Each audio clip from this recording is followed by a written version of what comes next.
გვიდან ბიჭო სინდიკატს ვაკაცე საქმე საკეთება მარტოყაში წამოვიდი კი ბატონო, ეგრეა.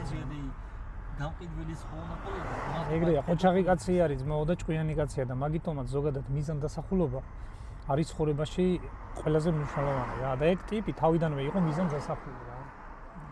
აი ნებისმიერ საქმეში რასაც ხელს მოკიდებ და ბოლომდე გაქონდა. ეგრეა ძმაო. ყველაზე მთავარი კიდე იცი რა არის, ადამიანების უმეტესობას უნდა რომ რა საქმესაც დაიწყებს ძალიან მალე სწრაფად გამოვიდეს ის საქმე და თუ არ გამოდის ანებებენ თავს. მაგრამ ყველაზე მნიშვნელოვანი ის არის რომ თავარი წესი ის არის რომ ბევრი შრომა უნდა ჩადო და დრო და ენერგია რა ნებისმიერ საქმეში რასაც აკეთებ. და აუცილებლად გამოგივა და წარმატებას მიაღწევ იმ საქმეში რა. არაერთი მაგალითია ამის.